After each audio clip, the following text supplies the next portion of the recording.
En el amanecer sombrío de la Bretaña posromana, un nombre surge de la niebla de la leyenda y la historia por igual: Cerdic. La crónica anglosajona lo reconoce como el fundador y primer rey de Wessex, un líder guerrero que gobernó desde el año 519 hasta el 534 y de quien todos los reyes posteriores de Wessex afirmarían descender. Sin embargo, Cerdic no es una figura simple de hechos registrados. Sus orígenes, su etnia, incluso su propia existencia, son temas de intenso debate, dejándolo en un punto intermedio entre el mito y la memoria. Para sus contemporáneos, Cerdic sería recordado no como rey sajón occidental, sino como líder de los Gewisae, una tribu. Se piensa que eran mercenarios germánicos asentados en Britania tras la retirada romana. Curiosamente, pues el nombre Cerdic podría no ser germánico. Algunos expertos piensan que proviene del britónico Caraticos, lo que indica que Cerdic pudo ser un britano cuya familia se anglicanizó con el tiempo. Esta posibilidad se refleja en los nombres de sus descendientes, por ejemplo, Cilwyn, Ceder y Cadwalla, nombres que susurran sobre un mundo híbrido donde las culturas chocaron y se fusionaron. La crónica anglosajona, escrita más de 3 siglos tras la muerte de Cerdic en el reinado de Alfredo el Grande, está claramente influida por el tiempo, la política y la mitificación. Sin embargo, Cerdic queda inmortalizado como el primer rey de Wessex en sus páginas. Su linaje no se remonta solo hasta antepasados mortales, sino al propio Odín, el dios principal del panteón germánico. La siguiente descripción de Cerdic se encuentra en la crónica anglosajona y la parafrasearé en inglés moderno para que sea más comprensible. Cerdic y su hijo Cynric llegaron a Bretaña con 5 barcos y desembarcaron en la futura costa de Cerdic. Cerdic no era un líder de guerra común. Su linaje se decía descendía de generaciones de reyes y héroes. Cerdic, hijo de Elesa, Elesa, hijo de Esla, Esla, hijo de Giwis, Giwis, hijo de Wig, Wig, hijo de Frewine, Frewine, hijo de Trifogar, Trifogar, hijo de Brand, Brand, hijo de Beldeag, Beldeag, hijo de Odín, jefe de los dioses. 6 años después de llegar, Cerdic y Cynric conquistaron la futura Wessex, expulsando a los gobernantes británicos previos. Fueron los primeros reyes en reclamar este reino para los sajones del oeste. En 495, 2 nobles líderes de guerra, Cerdic y su hijo Cynric, cruzaron el mar hacia Britania. Llegaron con 5 barcos a un lugar que desde entonces se llamó Costa de Cerdic. El mismo día que desembarcaron, chocaron en batalla con los britanos y la lucha por la tierra comenzó. En el año 508, Cerdic y Cynric se enfrentaron al rey británico Nathan Laod en batalla y lo derrotaron, junto con 5.000 de sus guerreros. Desde esa victoria, la tierra de Netley al vado de Cerdic llevó el nombre del rey caído, recordando la sangre derramada que la reclamó. En el año 519, Cerdic y Cynric tomaron el reinado de los sajones del oeste. Ese mismo año lucharon de nuevo contra los britanos en el vado de Cerdic. A partir de este momento, la línea real de los sajones del oeste comenzó su gobierno, y sus descendientes reinarían desde ese día en adelante. En el año 527, Cerdic y Cynric libraron otra gran batalla contra los britanos en un lugar llamado Cerdic's Lee, llevando su conquista más profundamente en la tierra. En el año 530, Cerdic y Cynric conquistaron la isla de Wight, matando a muchos en batalla. En la fortaleza de Whitgard, la isla fue sometida a su dominio por la fuerza de las armas. En el año 534, Cerdic murió después de su fallecimiento. Cynric, su hijo, gobernó a los sajones del oeste por 26 inviernos. Juntos dieron toda la isla de Wight a sus sobrinos Stuf y Whitgard para que la conservaran en su nombre. El historiador John Myers señaló que Cerdic y su hijo Cynric, al aparecer en la crónica anglosajona en 495, no son llamados reyes, sino ealdormen, un rango entonces modesto. Este detalle es llamativo.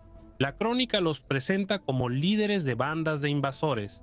pero no ofrece una explicación clara de su autoridad u orígenes. ¿Por qué se les da ese título más relacionado con la administración local que con un gobierno independiente? Para Myers, esto sugiere algo mucho más complejo que una simple invasión extranjera.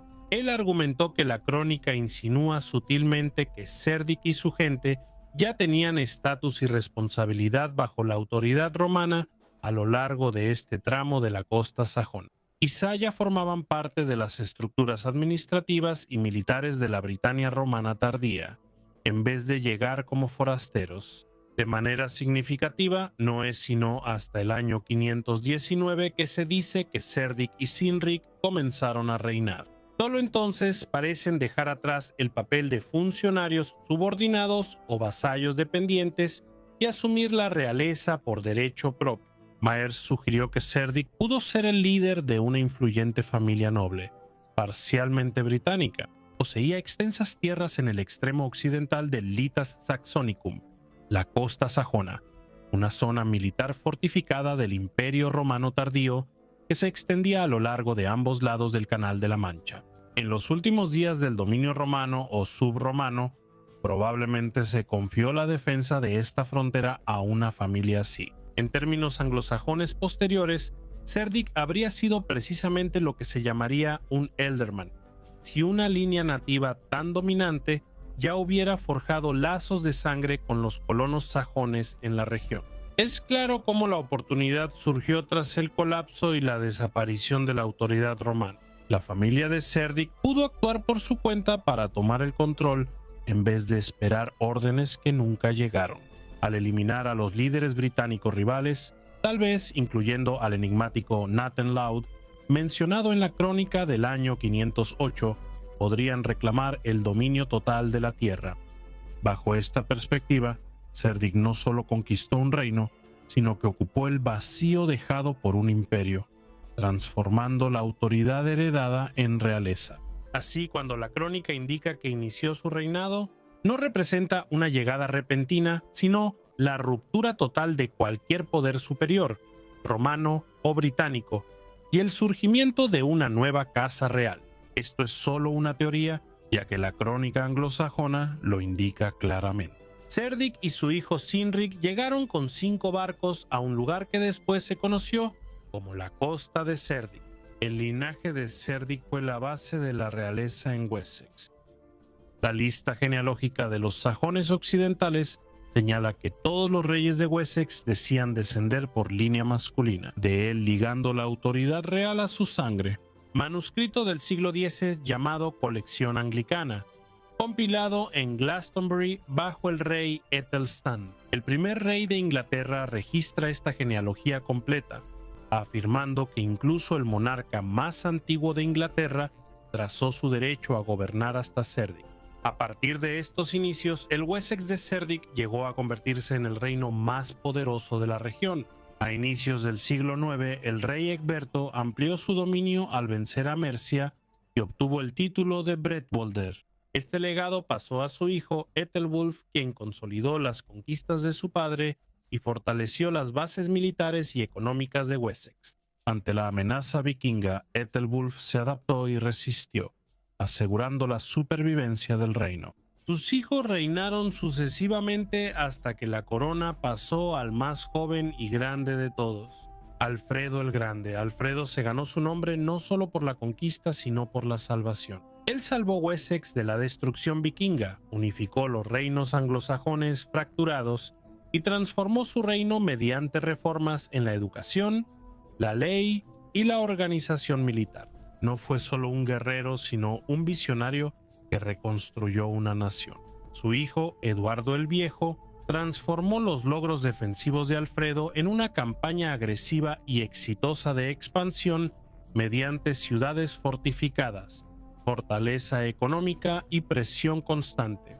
Él destruyó el poder danés en el sur de Inglaterra y sentó las bases de un solo reino inglés, obligando a la sumisión de gobernantes rivales en Mercia y Northumbria. Æthelstan, hijo de Eduardo, fue el primer verdadero rey de Inglaterra por su destreza militar, destacando en la batalla de Brunanburh, y gracias a un gobierno centralizado y sabio, unificó el reino y elevó a Inglaterra a una potencia reconocida en Europa, admirada por su erudición, piedad y autoridad. Así, la Casa de Wessex se convirtió en la primera casa real de Inglaterra.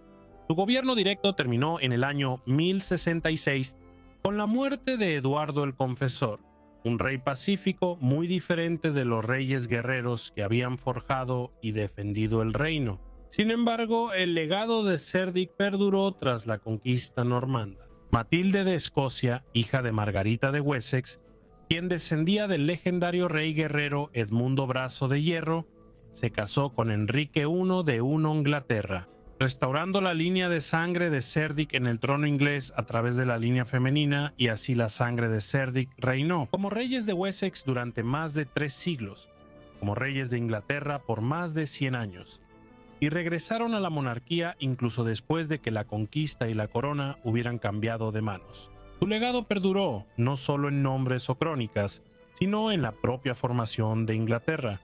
Me gustaría dar un enorme agradecimiento a todos mis miembros. Su contribución es valiosa para la continuación del canal y les agradezco enormemente a todos.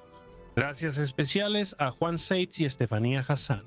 Espero que hayan disfrutado del video. Si fue así, denle like, suscríbanse, compartan y nos vemos pronto con otro perfil histórico.